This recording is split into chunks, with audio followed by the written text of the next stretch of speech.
Dear students, welcome to today's class. Today we are going to take The Wasteland. You know the famous poem written by T.S. Eliot. First of all, I will give you some ideas about the poet T.S. Eliot, who was born in St. Louis, Missouri in 1888. He took his degree from Harvard. Harvard, you know that? The famous Harvard University, and came to Europe to capture his further studies. But it was the time of First World War, Because of war, he stayed in England. He paid low salary as a teacher, bank clerk, and writing reviews. So he did a lot of jobs, but it was all some low salaries were there. Then he was helped and influenced by Ezra Pound, by whose advice he wrote further.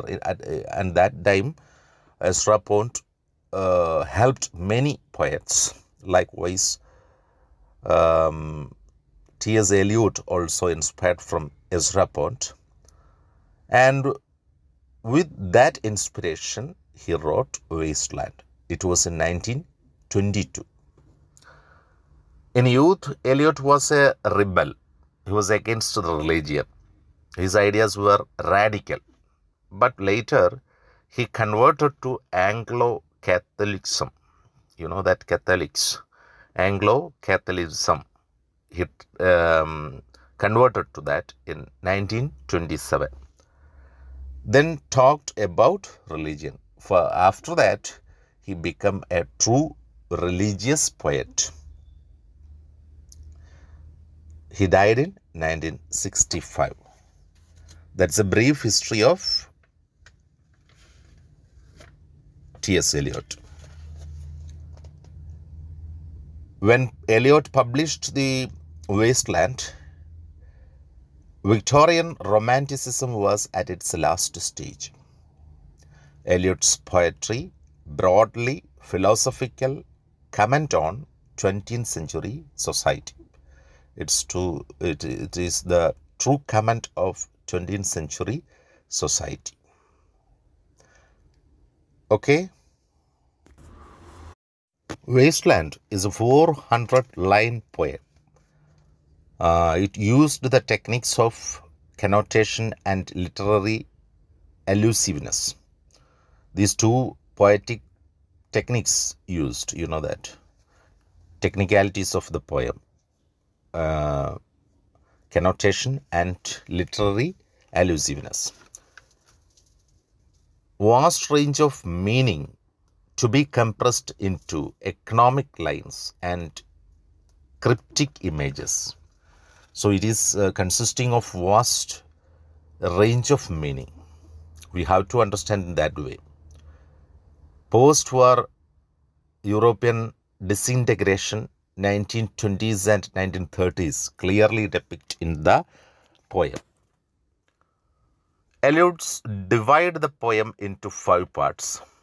I will come to the Eliot's division. First one is the burial of death. That is the first section, the burial of death. Second section is a game of chess. Third one, the fire sermon. Fourth one, death by water. And the fifth one, what the thunder said. So the entire poem, 400-line poem, divided into these 5 sections. Okay. The Wasteland is built on a major contrast. A major contrast is there. The contrast is between 2 kinds of life and 2 kinds of death. This is the major contrast. Contrast between 2 kinds of life and 2 kinds of death. Life devoid of meaning is death. Sacrifice, even the sacrificial death, may be life-giving and awakening to life. So this is the contrast. life devoid of meaning is death. He says that the life devoid of meaning is death. Sacrifice, even the sacrificial death may be life-giving. Really, the sacrificial death is life, he says. At the same time, he says that the life devoid of meaning is like death. Sacrifice, death is life. This is a controversial thing and very controversial subject. The poem occupies itself to a great extent with this paradox. This is a great paradox. You will be clear after reading the poem. Okay. My advice to you that go and read this poem. It's available in net.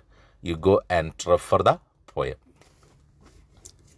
If have you the authentic text with you, T.S. Eliot's Wasteland? If the text is with you, you just read it. But for examination point of view, the questions will be there based on this poem, and so you have to study the different sections and its importance only. But it is better you to read the real poem, the authentic text. Next, we can come to the summary of poem, The Wasteland. We know that Eliot opens the poem with a perfect motto. There is a motto there which captures the prevailing mood of loss and depravity in the modern world. We know that the entire world is despair. It lost its optimism. In that time, the poem starts. So the opening end, which captures the prevailing mood of loss and depravity in the modern world. The first section, the burial of dead. You know that it deals with the First World War and great death. The burial of dead. That is the first section. I will read the first 4 lines. April is the cruelest month breeding. Lilacs out of the dead land, mixing memory and desire, stirring dull roots with spring rain. That's the starting poem. You know, that starting lines. April is the cruelest month breeding. We know that April is the cruelest month. Why it is so cruel? Because it is giving some sorts of inspirations and some sorts of optimism. Really, this is the world of truly dead. This is the world of pessimist, because everything is very tragic. World war is there and the situation is very bad, and it is the time of pessimism. But April, that gives some sorts of inspiration, because it is the starting of summer season. In summer, you know that in European countries, summer is the best season.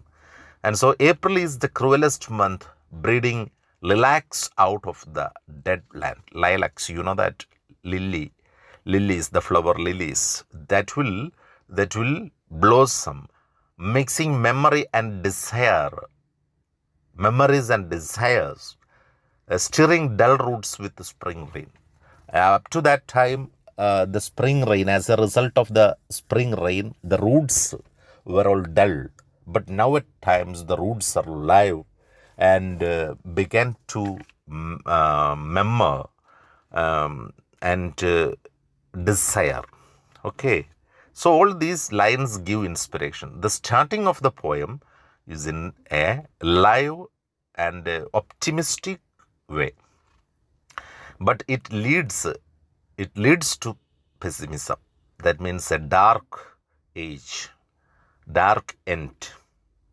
Okay.